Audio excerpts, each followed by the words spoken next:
Hello friends, how are you? कैसे हैं आप सब? स्वागत है आपका अपने ही चैनल मीडू स्टडी में। मैं हूं आपका friend Ashutosh. I am Indore से।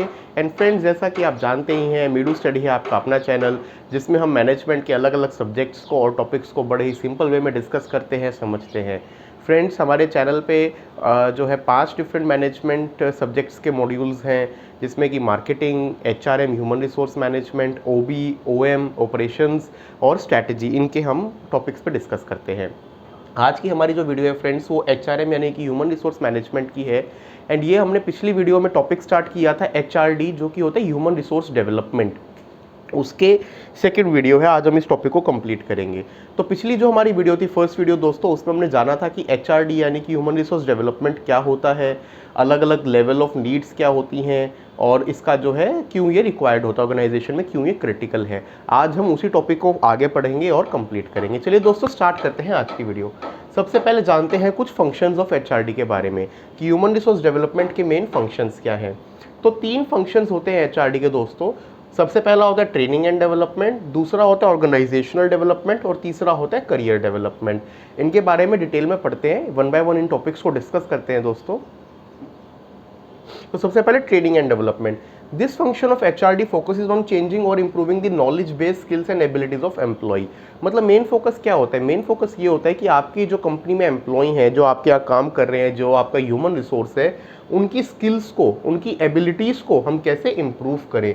तो ये फंक्शन एचआरडी का उसी चीज़ पर फोकस करता है कि कैसे आप नॉलेज बेस इंप्रूव करें, कैसे आप स्किल्स इंप्रूव करें, कैसे आप एबिलिटीज़ को इंप्रूव करें। वो होता है ट्रेनिंग एंड डेवलपमेंट। बड़ा ही ज़रूरी है, क्योंकि समय के साथ जो है, आज के टाइम में टेक्नोलॉजी बदल रही है, सारी चीज़ें बदल रही है। तो जब तक आप अपनी ह्यूमन रिसोर्स को अपडेटेड नहीं रखेंगे, वो इस कॉम्पिटिशन को कैच नहीं कर पाएंगे। तो इसलिए बड़ा ही क्रिटिकल हो जाता है। सेकेंड फैक्टर होता है organisational development. This function of HRD focus on improving the overall performance of organisation and wellbeing of member through plan intervention.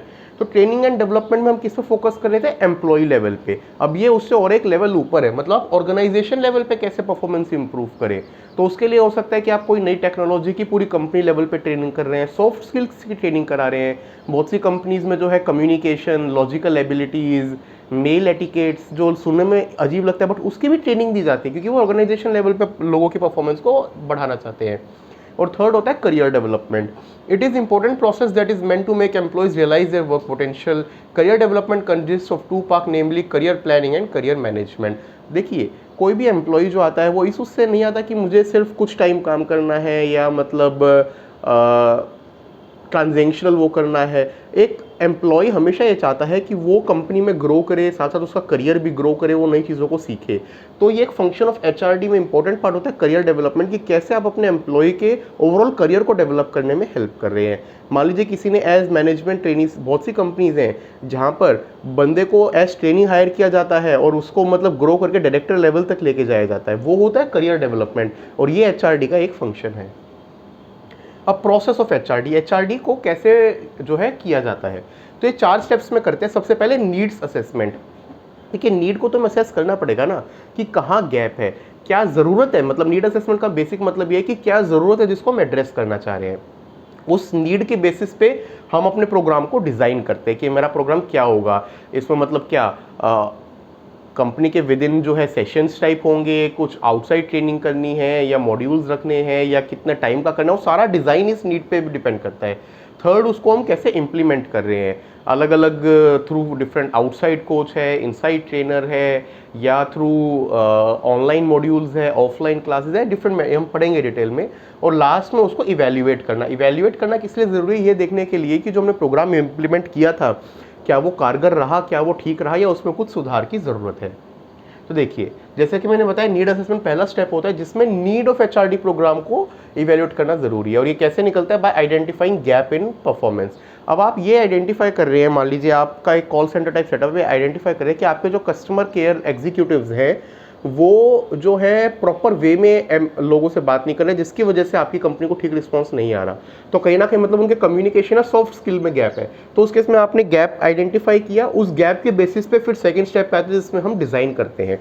After the objectives, objective identify कर लिए, next step of should be programme is design such a way that set objectives can be met effectively. हम उनको कैसे meet करें, उस हिसाब से हम अपने प्रोग्राम को डिज़ाइन करते हैं स्टेप 2 में।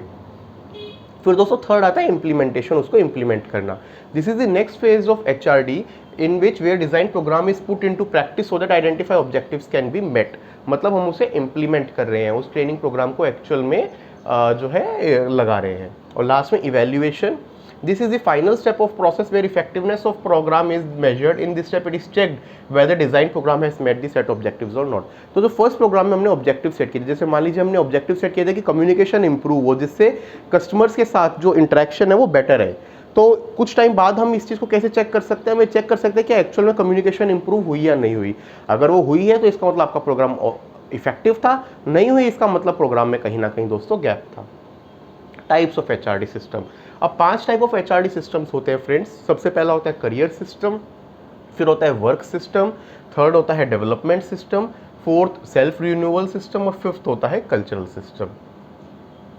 इनके बारे में अब डिटेल में थोड़ा थोड़ा समझ लेते हैं। तो जब हम बात करते हैं करियर सिस्टम की, this system focus on attracting new employees and retaining the existing one so that an organisation can continuously achieve its performance. मतलब कैसे आप करियर पे काम कर रहे हैं। अब देखिए, आपकी ऑर्गेनाइजेशन में 2 सेट ऑफ एम्प्लॉय हो सकता है। एक हो सकता है आपका जो एग्जिस्टिंग सेट ऑफ एम्प्लॉयज है, जो आपके साथ काफ़ी टाइम से जुड़े हुए हैं, तो उनको कैसे हमें रिटेन करना है, मतलब उनको रिटेन करते हुए उनकी परफॉर्मेंस को कैसे इंप्रूव करते जाए ताकि वो जुड़े रहें। और दूसरा अट्रैक्ट न्यू एम्प्लॉयज़, कि आपकी कंपनी मार्केट में जानी जाए कि यार अच्छा क्या बढ़िया कंपनी है, टाटा ग्रुप, हम तो हर कोई इससे काम करना चाहता है, रिलायंस है, अच्छी वो होगा, अच्छा करियर होगा। तो इस तरीके से मार्केट में एक इमेजरी हमें क्रिएट करनी पड़ती है। सेकंड आता है दोस्तों work system. HRD ensure that employer are attracted and retained effectively so that organizational objectives are met। तो एम्प्लॉयज़ जो हैं वो अट्रैक्टेड रहें, कंपनी के प्रति रिटेन्ड रहें और इफेक्टिवली काम करें।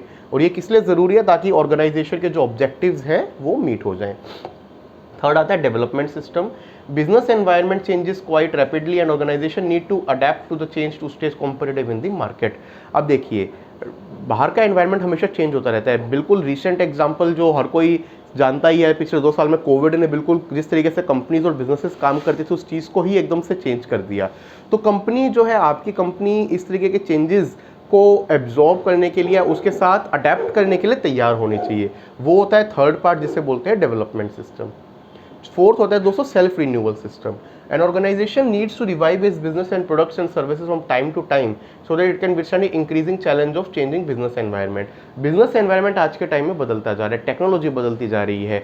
आज से 10 साल पहले जो टेक्नोलॉजी होती थी, आज के टाइम में तो उसका कोई वजूद ही नहीं रह गया, मतलब जिसको कह सकते हैं। टेक्नोलॉजी के बारे में तो ये कहा जाता है, एक मूर्स लॉ है जो ये कहता है कि हर 10 महीने में टेक्नोलॉजी आउटडेट होकर नई टेक्नोलॉजी आ जाती है। तो उसी हिसाब से आपकी कंपनी की जो सर्विसेज हैं, अब एक सिंपल एग्जांपल ले लेते हैं। हमारे पेरेंट्स की जनरेशन के लिए बैंकिंग सर्विसेज क्या होती थी कि वो बैंक में गए हैं, वहाँ पे जाके कोई उनकी पासबुक में सब कुछ रिन्यू कर देगा, पैसे विड्रॉ करने हैं तो विड्रॉ हो जाएंगे, डिपॉजिट करने तो डिपॉजिट हो जाएंगे। और हमारी जनरेशन के लिए देखिए, बहुत ज़्यादा टाइम में नहीं, बल्कि टोटली वो इंटरेक्शन जाके बैंक में होती थी, अब नेट बैंकिंग या मोबाइल बैंकिंग पे हो जाती है। मतलब हम में से कितने होंगे जो बैंक ओपनिंग के बाद उस पर बैंक गए ना हो, जैसे मैं आज तक उसके बाद बैंक नहीं गए, ज़रूरत ही नहीं पड़ती, सब कुछ ऑनलाइन आपका हो जाता है। पहले के टाइम में सारी बिल पेमेंट्स हैं, चाहे बिजली का बिल हो, पानी का बिल हो, सबके लिए लंबी लंबी आप लाइनों में लगते थे, गैस सिलेंडर के लिए उधर जाना पड़ता था। आज के टाइम में बिल्कुल चेंज हो गया। तो ऑर्गेनाइजेशन को भी इस तरीके से आज के टाइम में जो फिजिकल इंटरेक्शंस थी, उसके बजाय इस तरीके की ऑनलाइन ट्रांजेक्शन्स के लिए अपने आप को रिन्यू करना है। लास्ट होता है दोस्तों कल्चर सिस्टम।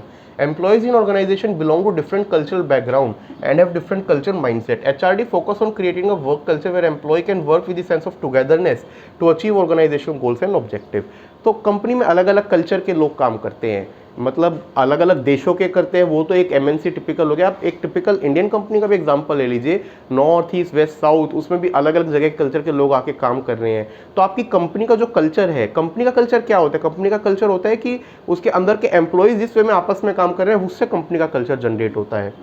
तो आपको एक प्रॉपर कल्चर डेवलप करना चाहिए ताकि जो अलग अलग बैकग्राउंड और माइंडसेट वाले लोग हैं वो भी सेंस ऑफ टुगेदरनेस से काम कर सके। उनको ये होना चाहिए भाई मेरा पर्सनल बैकग्राउंड कुछ भी हो, बट कंपनी का जो गोल एंड ऑब्जेक्टिव है उसको मैं कैसे मीट करूं।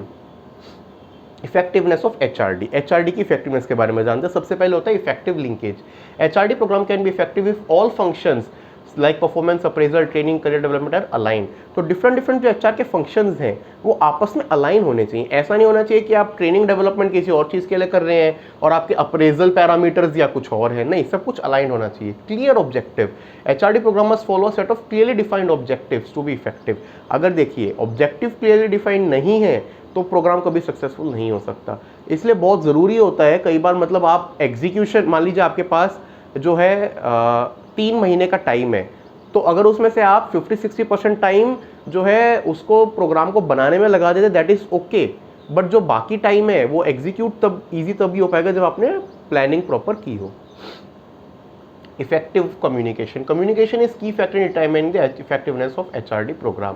Feedback from employees, an effective HRD program always has room for feedback so that loopholes of program can be identified and corrected। तो प्रोग्राम HRD का इफेक्टिव तभी होगा जब उसमें स्कोप हो कि एम्प्लॉइज़ के फीडबैक के बेसिस पे उसको करेक्ट किया जा सके। तो दोस्तों ये थी हमारी आज की वीडियो जिसमें हमने HRD अपना जो टॉपिक था ह्यूमन रिसोर्स डेवलपमेंट, उसका प्रोसेस, उसकी ज़रूरत, उसको इफेक्टिव बनाने के बारे में जाना। अगली वीडियो में हम अपना नेक्स्ट चैप्टर स्टार्ट करेंगे जो है career planning and succession planning. आपको हमारी आज की वीडियो कैसी लगी दोस्तों प्लीज़ बताइएगा।